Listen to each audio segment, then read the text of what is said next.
Gina, thank you for that warm welcome, and I'm happy to see a few of you here. And as I always say, with the world of Zoom, we never know who is going to show up. And I'm happy to talk to a room of 5,000, and I'm happy to talk to a room of three. It doesn't really make any difference to me whatsoever. In fact, sometimes the smaller the group, the nicer because we can have more discussion and more participation. So, Pat, I believe you said Gina and Diane, unless hundreds of people start coming into the room, I might ask you to unmute occasionally and perhaps participate because the presentation I have shared for today is quite interactive and really calls upon you to do some deeper thinking about some of these issues.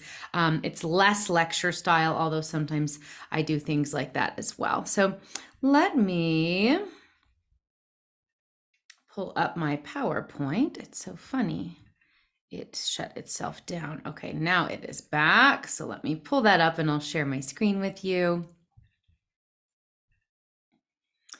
Here we go, slideshow. Alrighty, thumbs up if you can see that, Gina. Okay, fantastic, thank you. Always have that little moment of fear, like, oh, is it actually appearing, right? So as Gina said, I'm Ingela, and my business is Courageous Artistry. And I like you to just know a little bit about me so that you can perhaps know a little bit more about my background and what gives me experience in this field, what I have to bring to the table. Lots of initials after my name, but I have both a career in music and also in mental health and coaching. I started off my career as a professional classical singer in opera and lived in Europe for many years singing opera professionally. And then when I returned to the United States, I am from New Mexico and currently live in New Mexico. I decided to go into mental health because it was a field that had always interested me. So I became a therapist and I practiced clinically for a handful of years. And then it just so happened that I had a lot of people from the arts coming my way and saying, oh, I'm struggling with stage fright. I'm struggling with goal setting. I'm struggling with imposter syndrome. You know what all of this is like, Ingela, because you've had a stage career. Can you help me using your background in mental health as well? So, thus, my business, Courageous Artistry, was born, and I turned this into a coaching practice. Why coaching? Well, many reasons, but first and foremost, you can only be a therapist in the state in which you are licensed, and I happen to have clients all over the world. So, functioning as a coach versus as a therapist gives me accessibility to many more populations. And coaching is also different than therapy in that in coaching, we are very present/future focused. We're focused on goals. We're focused on moving forward. We're focused on achieving. We're taking action steps. Sometimes the world of therapy is like that, but oftentimes therapy can be very heavily focused on our past and how our past impacts our present day moment. So after a while, I started having professionals come to me from other areas outside of the performing arts. I had a woman who was a local attorney who was applying to become a judge and had to go through rounds and rounds of judicial interviews. And she was really nervous about this. I had, through a kind of strange list of coincidences, a Division One football referee come my way. He was experiencing a lot of anxiety on the field, and he wanted some tools and skills to know how to overcome that. And thus, I opened up my coaching practice into working with any type of professional in any type of situation. And what do all of my clients have in common? They are all pursuing a high level of excellence, and they want to have deeper understanding about themselves, how they show up in their lives, how they show up in their careers, in public, etc. And yeah, so I guess I read my own mind a little bit there. Why do I call this courageous artistry? Well, originally, of course, I was working primarily with performing artists. I still do work with a lot of artists, but I believe that all of us are artists of our own lives, of our own careers, of our own relationships. We're constantly in a state of creating things around us. Who do we want to be? How do we want to show up?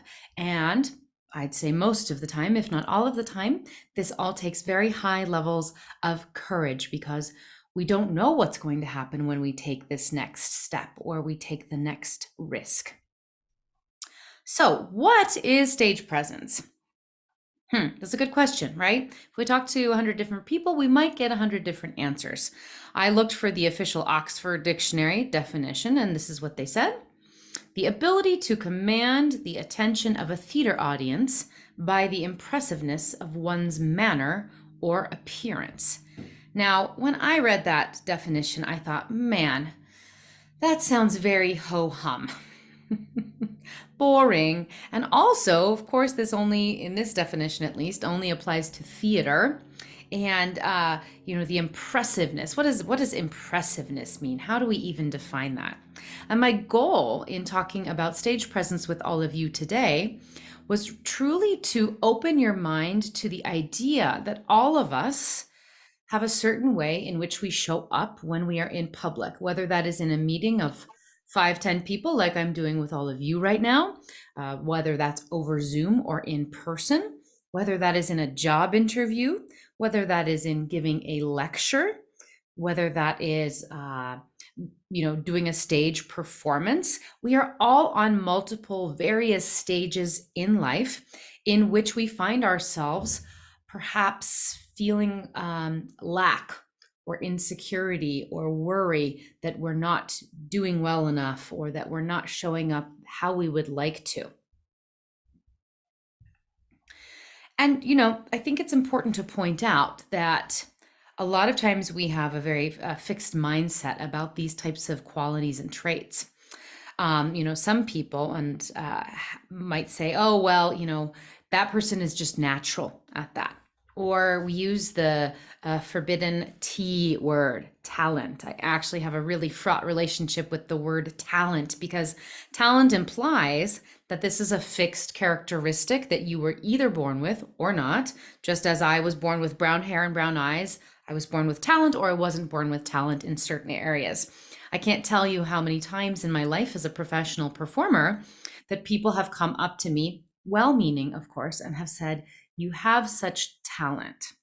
And the reason I say I've developed a fraught relationship with this is because I didn't come out of the womb singing opera. I might have had perhaps some natural ability to carry a tune or to use my voice in certain ways. But over time, starting at probably age 10 or 11 in my life, I had to develop and grow these abilities and work very, very hard. So I want you to kind of challenge yourself to think, am I guilty of speaking about talent or natural charisma, or that person is so magnetic, or they just have great stage presence, they have that it factor, that X factor, whatever it is that we call it in modern day parlance? Are you guilty of labeling that as a fixed characteristic, right? Are you engaging in a fixed mindset about these characteristics? And I think my whole goal of today to share with all of you is to say, let's have a growth mindset about this. If I'm guessing that those of you who chose to show up today, something about the title of this presentation piqued your curiosity. My guess would be that this is something that you have had perhaps struggles with in life, or that you have said, gosh, I don't always feel good when I get up in front of a room, or I don't feel like myself, or I don't feel like I'm doing the best job, et cetera, et cetera. So we're going to learn a few things today about how you might be able to improve your very own stage presence. Now, if you don't like the word stage presence, that's fine. You can substitute another word for it. Perhaps it is feeling dynamic, feeling charismatic, having impact on people, feeling magnetic, etc. So how is it that we describe stage presence? This might not be something you've ever thought about before.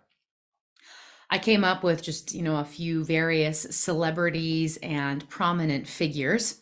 Now, let me point out that you don't have to like any of these people to figure out what is it about them, perhaps that other people like. In fact, sometimes I think it's really interesting. Oh, I don't know how that little Jennifer Lopez picture thing ended up on there. Need to fix that.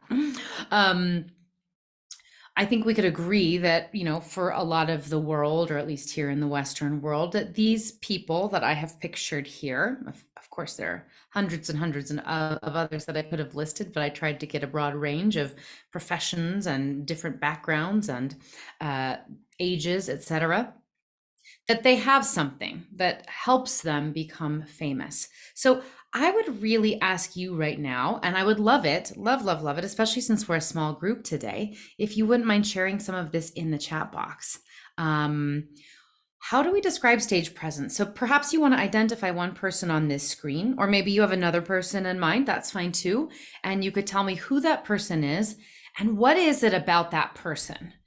Let's just think of a few descriptive words to get our juices flowing. What is it about, let's say, Oprah Winfrey, that gives her her stage presence? How would we describe Oprah, for example? How would we describe Paul Newman, Beyonce, Jerry Seinfeld, Helen Mirren, Dwayne The Rock Johnson? I would love if somebody wouldn't mind. You can also unmute if you'd like to and tell us your thoughts on this.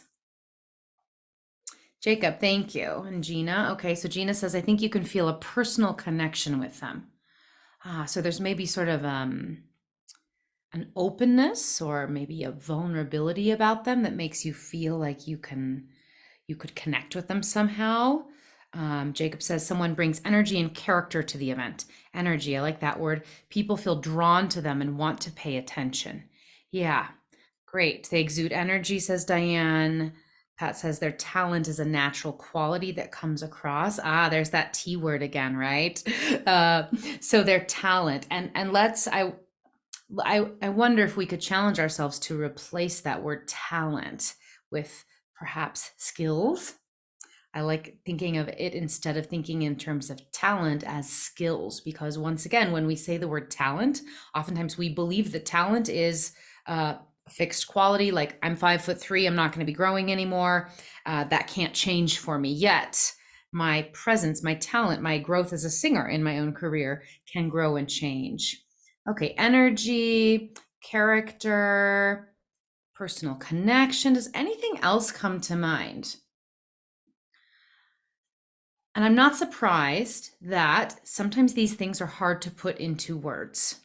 So if we're thinking of perhaps Steve Jobs, and you can disagree with me if you'd like, I would say that generally speaking, most people might think that Steve Jobs projects, or did project, of course, since he has passed, intelligence, creativity, that he projected a sense of deep knowledge of his field, right? We may say somebody like Beyonce, she projects an image of dot dot dot, perhaps warmth, perhaps sensuality, perhaps kindness. Yes. So I want us to challenge ourselves, because this is where we're going to get thinking for our own selves in our own lives. What is it that I admire, and what is it that I would like to embody? So I would love it if you wouldn't mind sharing with the group, since we're a small group today, in the chat box once again. If you could take a moment to list or think about some people you admire. We don't have to know them. They could be just personal to you. And think more specifically, this might be a challenge, what qualities do I admire about this person? If I think of somebody who I admire, when they get up and do something in front of a room full of people, I think, wow, they've really got it. Now, perhaps we might have in the past labeled this as, well, they just have it. It's just talent. It's just who they are. But if we challenge ourselves to be in this growth mindset, let's get a little bit more specific about what it is we admire about them. Now, these people, they can be real people. Maybe you want to come up with somebody fictional that you think has a lot of presence. Perhaps they can be famous, not famous, maybe just famous to you in your world. Might be a family member, might be a friend, etc. So who admires whom? Gina admires Brene Brown. What is it specifically that you think Brene projects? Why is it that you feel, Gina, drawn to listen to her, or perhaps a sense of connection with her? What does Brene project? And there's no right or wrong here, right? It's going to be um, individual to you. Okay, you love that she's real and you can identify with her experiences. Sure. So if somebody's real, let's think of synonyms for that, right? Is there an honesty there? Is there an openness? You learn from her ideals around vulnerability. Okay, great. So she has knowledge, that she's knowledgeable. And I'm thinking, and I'm not surprised that this is happening, and I'll pick on Gina a little bit. We tend to think of this sort of in a very conceptual fashion. Oh, well, she's taught me this and this, and I learned about X, Y, and Z from this person, and we use a lot of words. But if we had to scale it down to just a few words, what is it about Brene that you would like to emulate if you could pick 2 words? Ingela, I came off mute. I hope that's okay. Yes, please, This Gina. is I'm such a glad. good exercise and really challenging for It me. And is, right? it is. And I think it's really interesting some of the things you're saying. And I wanted to share that I've seen some very intelligent people speak Yeah. who've had no stage presence, right? Correct. Like, you Correct. know, and I'm thinking I really like the word energy.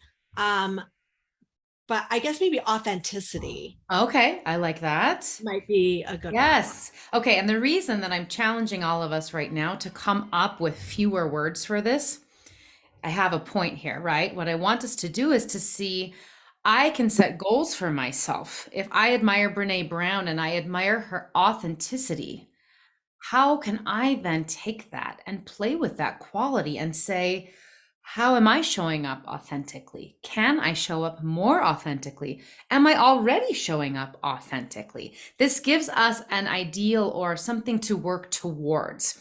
Because what I want us to do here, and we'll get to this a little bit later, is to realize that Brene Brown on stage, when you are listening to her and admiring her, she's not the same Brene Brown as she is at home with her family. Do you think we could all agree on that one? Probably, right? You, I'll pick on Gina again. Gina here in this forum, it's not the same Gina. You have, it's part of you. It's not the same exact Gina as Gina is when she's at home with her family. Ingela, me, I'm not the same Ingela when I'm talking to my husband before I log on to this meeting as I am right now here with you. Now, a lot of us kind of bristle at this a little bit, or we get afraid that that is then somehow inauthentic if we're going to strive for something or want to change something. But I'm just wanting to point out to you that all of these folks, they bring a different self to the different stages that they are on, right? Gina is a different person in front of the classroom than she is at home. And all of you have the same thing. So, all of this to say that we don't have to know how these people are at home in their most private, sacred environments. We just have to say, what do I admire? What do I like? What do I want to strive to be? And then we can begin the mental exercise of playing with how can I do that? How might I be able to bring, for example, more vulnerability or authenticity to what I do? And is there something else to it? So there are no super clear answers here, but I really want to get your juices flowing today. So if we were going to kind of, narrow it down into some things that were true aspects of stage presence, it's not magic. It has to do with lots of different factors, right? And sort of sometimes the oh, Jacob, I just pulled up your comment, and it's funny because I was going to include Will Smith on that screen, and then I thought, whoa, he's had a lot of controversy lately, and that might block people from being able to sort of view his stage presence. But you're right, until the slap, composure, confidence, charm, relatability, these are all great descriptors, Jacob. Okay. Oh, interesting. Wow. Okay, I wonder if this lap was a rare unveiling of a hidden personality glitch or a vulnerability that he doesn't normally show, right? Or perhaps a fierceness, his protective quality, his rage that he might not normally show. And it's our decision if we want to look up to that, emulate that, or not. Yeah, great comment. So if we were going to just really narrow it down and say, well, what goes into all of this anyways, right? Besides that sort of, once again, magical quality that I kind of want to put off to the side for now. I want to take the magic out of this. I want you to be able to say, I too can develop more magnetic and dynamic stage presence. I am capable of that. This is a skill that we can build. So, our face and our facial expressions, right? So, right now on this Zoom screen, you're likely seeing my PowerPoint quite large, and maybe you're seeing me quite small. But what I'm aiming to do here with all of you today is make as much eye contact with my camera as possible so that you feel a sense of who I am. Now, of course, and I'm doing a Zoom confidence talk for all of you too. I can't remember if it's next month or the month after, but this will be talked about in that as well. Right, when I am trying to connect with you, I'm actually having to do something kind of strange and calculated, which is not look at your faces in the Brady Bunch boxes, but actually stare at the lens of my camera like I'm doing right now, which helps you actually, strangely, feel more connected to me because you are getting more of my eyeballs. You are seeing more of my face. I have a light in the room so that you can see my face and facial expressions, right? All of this is information that you are reading from being in the room with me. So, our body, right? We don't see much of it on Zoom. We see kind of, from the chest up, but our bodies in a room convey a lot. Our energy, that's that kind of magical, mystical quality once again, but we can tell when a person walks in the room and they're full of rage. We can tell when a person walks in the room and they maybe are experiencing something very heavy or sad.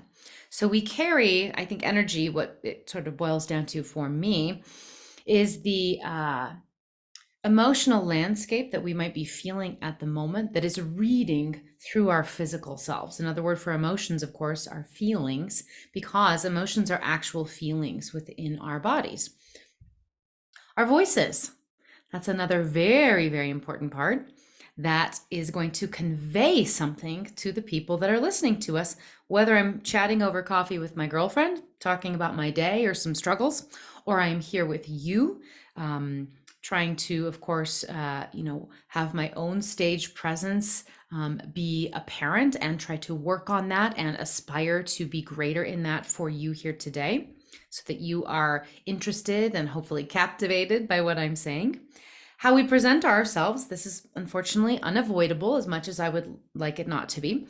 How we're presenting ourselves in terms of how we dress our bodies. And now there's not one right or wrong way to do this, of course, right? Many artists out there will purposely pick something unusual, something eye-catching, something perhaps even a little strange or offbeat. If we are trying to convey another type of stage presence, let's say in an academic conference, we might choose other costumes to wear. And then, of course, there is the movement, how we carry our bodies through space, how we move our faces, how we carry ourselves into a room, how we're standing when we're in a room presenting, what are we doing with our hands? Is there anything else that you can think of? And I would really encourage you to think in very sort of black and white terms here, none of these magical, mystical qualities that we tend to ascribe to these types of folks, but just sort of the real nuts and bolts of how we're appearing to the world. Anything else come to mind? I'm realizing as I'm asking you this question that perhaps this might sound a little strange, but I think it bears mentioning. Perhaps our smell, right? When we are near someone, the physical, the smell of a person is going to have an impact on others around them, right? And perhaps all the sort of pheromones and things that we are picking up because our nose is our nasal cavity and our brain is transmitting that information. We might even ascribe stage presence to people whom we have read about or heard about without even knowing them personally, right? So perhaps sometimes it's reading somebody's well, Gina, you mentioned, going to a talk where a person has a lot of knowledge or a lot of interesting things to share about a certain field. We're of course thinking in terms of academics right now. My husband is also an academic, so I'm very intimately acquainted with your field. Doesn't necessarily mean that they are a compelling speaker, right? Okay, eye contact. Okay, Jacob says eye contact. Yeah, so that would fall in the face and facial expression area. But for sure, somebody who is able to make a certain quality of eye contact, a certain type of eye contact, is conveying something differently than a person who is not able to make eye contact. Yeah, thank you for those observations. All right. So, once again, thinking back to the people that we admire personally, they could be friends, they could be celebrities, they could be fictional characters, doesn't really matter. But the people that you admire or look up to or perhaps want to emulate, this is going to give you a lot of really good information about strategies for yourself and things you might want to work on. How would you describe how this person, maybe choose one out of the list that you came up with? Think of one person. So, I'm going to think of, well, I'm not going to think of anybody because I don't want to give you any answers. But think of this person and ask yourselves, how would you describe how they use their bodies? And now here's where a list of adjectives and adverbs might be really helpful to us, or might be helpful to you if you are on a personal quest to improve these qualities for yourself. Because when we ask a question such as, how does a person move their body? Many times we might not even have the vocabulary for it. Although the vocabulary, of course, exists, it's only that we haven't been challenged to think about body movement in this way before, unless we perhaps come from a background in movement or the arts or athletics. How does this person use their voice? What is it about this person's vocal quality that might be conveying something that you admire? How does this person stand or sit or walk or run or skip or move through space? Right? What is it? What are the qualities of movement? What do they do with their hands? Hands are a very expressive part of our physical selves. They convey a lot of information. If I am presenting to you and I otherwise read as fairly confident, but I'm, twiddling my thumbs the whole time or I'm picking at something, oops, there's a tell, right? That I have just somehow given away that a part of me is not feeling as confident as I am perhaps presenting in the other areas of myself. How does this person you admire interact with others? And we do not have to know the answer to this, right? Because especially if it's a famous person, a celebrity, a historical figure, etc., you don't need to know the answers. It's almost like I'm challenging you right now to write a story describing this person that you admire to a person who does not know them at all. You are aiming through words to give the listener the best sense possible of who this person is in their essence. Okay, so after thinking a bit about the body and how we want to use the body, well, actually, I'm going to go back to that because I would really like to challenge you, and I'm really loving the comments that you're sharing already. Would anybody feel comfortable, and you can unmute as well, and talking about who you admire or what person you've chosen to think of in this moment, and how would we describe all of these things about them?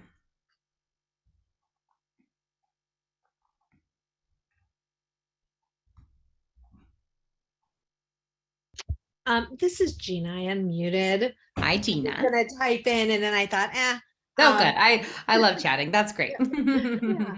I'm just gonna go back to my comment about Brene Brown. And I think one of the reasons I really like her work is because I listen to her books on Audible and I appreciate her voice because I feel like she's, as I said, very authentic, but also very engaging. And I like that she interjects a sense of humor Yeah, around okay. things. So Uh-huh. those are the things that I think are really some of the reasons why I feel engaged and like I can relate to her stories. But for her body language, like in the times that I've seen her speak, I think that she's just very open and casual.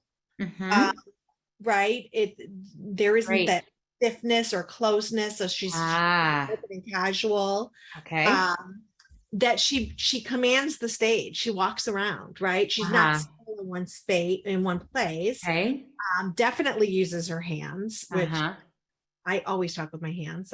Me too. Yeah, right. Which I appreciate. And she does interact with others. She'll make comments to people in the audience, or, acknowledge certain things. And I feel like a lot of times when you see somebody speaking on a stage and Mhm. they feel so distant from you, Mhm. they feel like, uh, I don't want to say not real, but not like you, Sure, because you're not doing the untouchable same. or Yes, yes. And I feel like it's humanizing, like very humanizing in the okay. way that she engages.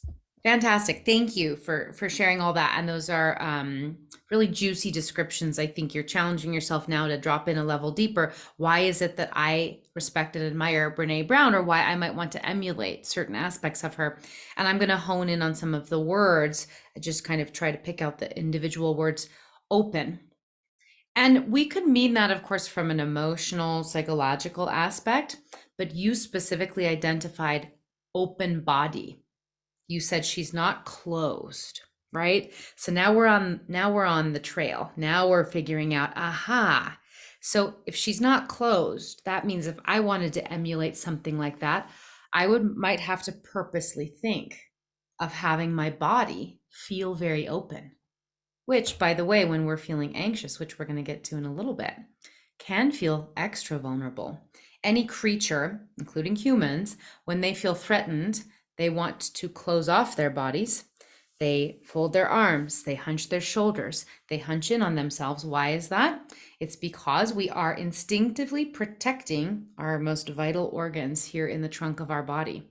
So we shrink to protect our vital organs. So being able to be open, even when we feel afraid, might take some extra thought. And here's this growth mindset that I'll come back to.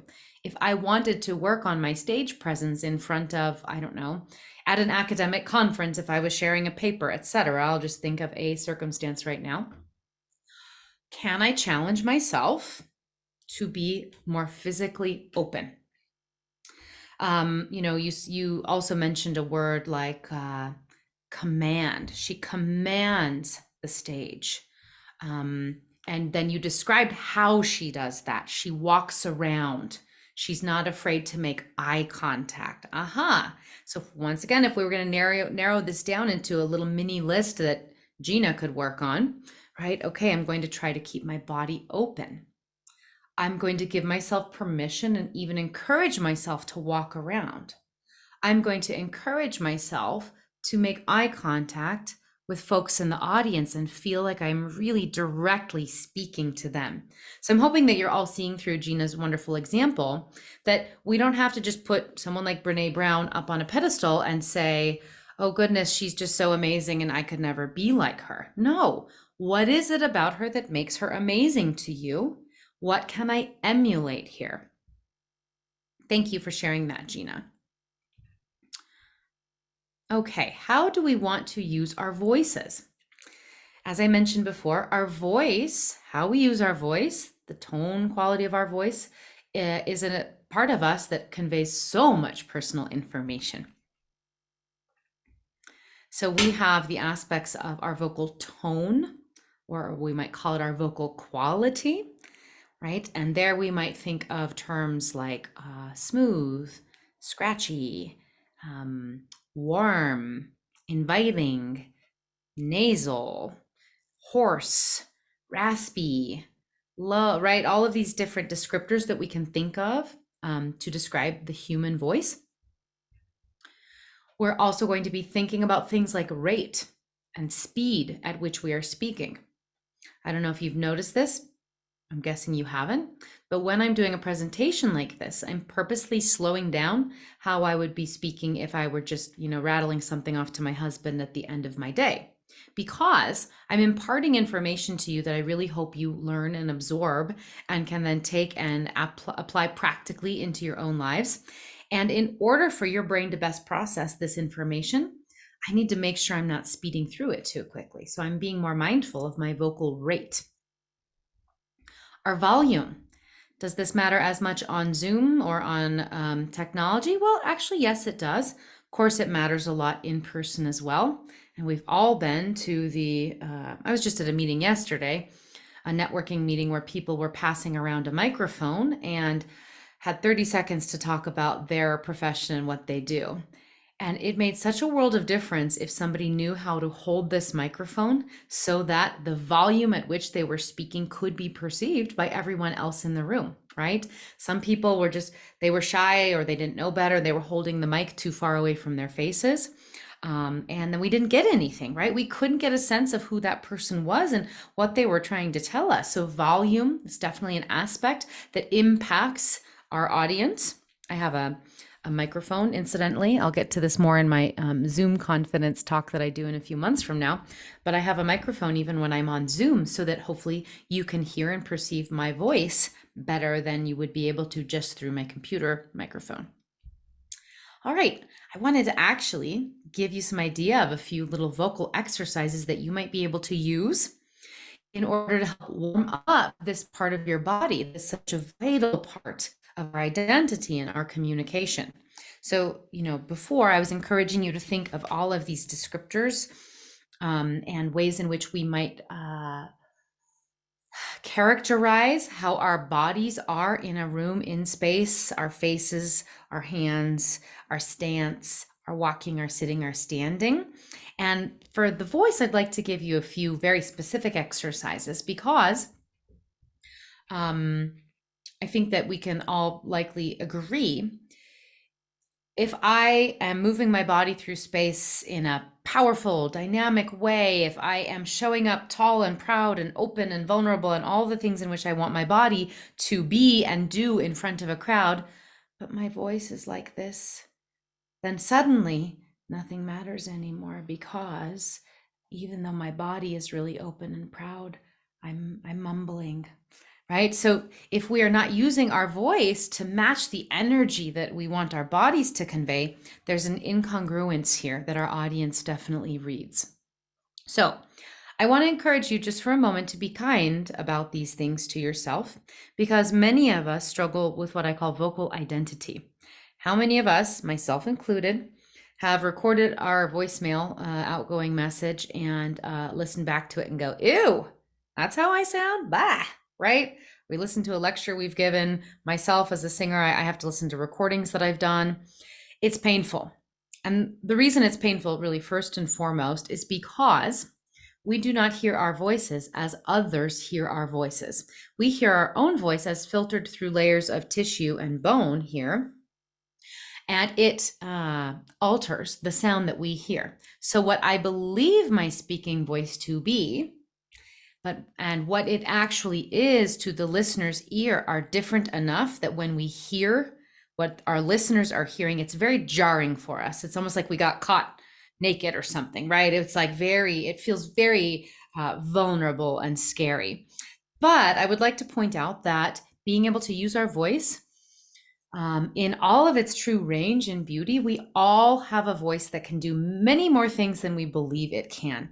So if you were about to go do some type of presentation or talk, or you knew that you wanted to improve your stage presence for this, I would invite you to think of some of these exercises, maybe write them down as we're doing them, and to do them a little bit before you're walking out onto stage. And this really has nothing to do with whether we're trying to project in a room or not, because oftentimes a microphone will take care of that. It has to do with recognizing that our voice has a really large range, and we frequently, in speaking, everyday speech, we use this much of it. So one thing you can do is just I like to take my knuckles, excuse me, because fingertips are often kind of grimy. I like to take my knuckles and just massage my face a little bit. I really like to start here on the masseter muscle, which is this big muscle here at our jaw. When you clench your teeth, you feel it flex. It's a very large, very powerful muscle. It's the largest muscle in our faces, and it is really quite powerful. And it carries a lot of tension. So when we can release some of that tension by massaging, we're going to be in good shape. You might want to massage at your temples. Oftentimes we carry tension here at our temples. You could take your fingers and massage here around your brow. Many of us carry tension here around our brow area, right? We might even carry some light tension around our orbital socket, our orbital bone, right around the eyes. Then another thing we can do, we can take our thumb, massage here under your chin. If that feels hard and tight, that's actually your tongue muscle that is overly tense. We want to aim for this to feel nice and soft here. If we have a lot of tension in our tongue or in our jaw, or really anywhere in our faces, it's going to impact how our voice comes across to others, believe it or not. Another thing we can do, and this is going to look very, very silly, but I encourage you to do it with me here, and I will look the fool and you can turn your camera off, just to really wiggle your face. Stick out your tongue, wiggle your lips, blink your eyes, making all sorts of silly, crazy faces. Really stretching out our jaws. You might hear some clicking and popping. That's okay. Be careful. Do what works for you. Some of us have TMJ issues. All right, we're moving our lips, our tongue, our jaw, our eyes. It's like we're doing a little bit of warm up for our voice, which, you know, it's so interesting that most of us know that we need to warm up before we run a marathon, for example, or before we go and do our sport, but we don't think about warming up our voices. Another quick and easy thing we can do, and this would be something to do in your private office or your car or in a restroom stall if you were alone, is just to do some humming. You've just eaten something super delicious, or you're about to eat something super delicious, and you just What you're going to aim to do here is feel a lot of tickly buzz around your lips and your teeth and your nose.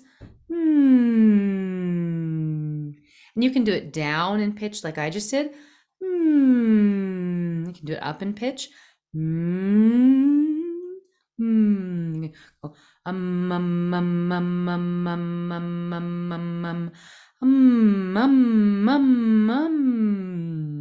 These things are not just for actors or singers or people on stage. They're great for anybody who is a professional voice user, which, P.S., we are all professional voice users because we use our voice on an everyday basis in our professions, in our personal lives as well.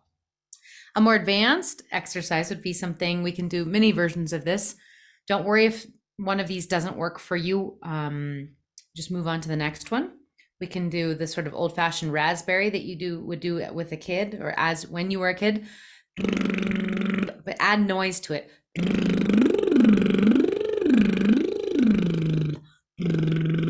So, you know, we used to do that, but just add some to it, some sound. Or you can do some rolled R's if you are able to do that. Not everybody is.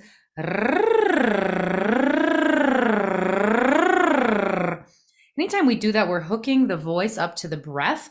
The breath is the engine, the energy source for our voice. And when we can do something like or we're hooking up our noisemaker to its engine. We can also do a motorboat.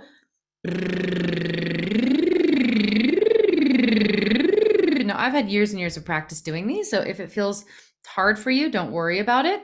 One that might be the easiest if you weren't able to do the previous exercises is what's called the V buzz. So you're just going to make a V sound and buzz with it.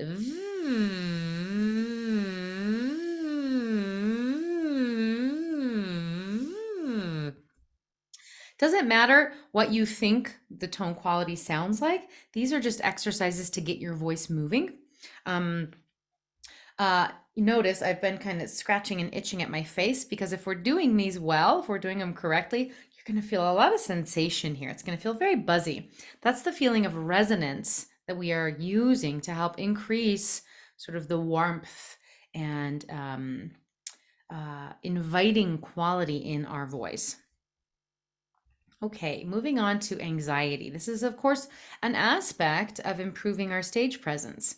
One of the biggest things that clients or prospective clients say to me is, gosh, I feel so confident in many aspects of my life and career, but then when I get up to perform, whatever that may be, job interview, giving a lecture, presenting at a conference, talking at a meeting, doing a Zoom presentation, etc., I don't feel like myself. I get nervous, I stumble, I feel weird, I leave the room thinking, was that any good, right? So a lot of us feel tremendous anxiety when presenting anything in front of, one person, let alone hundreds or thousands of people. Obviously, these are all some very, very basic strategies. There's a lot more depth we could go into, but I wanted today to give you a few things that you could quickly take away and try to apply to your own lives. Breathing exercises. We all know that breathing is good for us and that we're supposed to do some deep breathing, quote unquote, deep breathing in order to feel calm. But I'm going to teach you two very specific breathing exercises right now in order to give you an actual tool you can use. So when people say, oh, you should breathe deeply or, slow down your breath, many of us actually do it kind of wrong, or we don't do it in a way that is perhaps as powerful and as efficient and gets the most bang for our buck as possible. So what we're aiming to do, if we're feeling anxious before walking into this room, getting on this stage, we want to slow down the fight or flight response in our system. And we can do that by using any type of breathing strategy in which our exhale is at least twice as long as our inhale. So this is one of my favorites that I teach almost all of my clients. I call it the hissing breath. We're going to hiss out like a snake, and you're just going to take in a really easy inhale through your nose and then hiss out.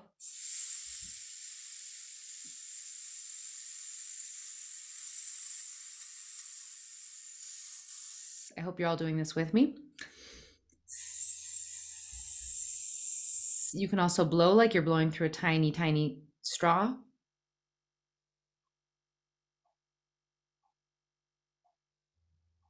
Now, why am I hissing or blowing? That is in order to close the aperture here in the oral cavity and so that my breath does not leave my body as quickly. I can dam it back by closing down and making a smaller aperture here. Why does this work? I don't know. It's magic. No, seriously. An extended exhale breath, for whatever reason, we're just built this way as humans, taps into the power of our parasympathetic nervous system, which is the rest and digest aspect of our nervous system. So by extending our exhale longer than our inhale, we immediately pump the brakes in the system. We slow down the heart rate. We get out of fight or flight. The sobbing breath is another easy one to remember. Think of like a little kid when they're done having a tantrum or crying, or this happens with us adults too. What do? We go,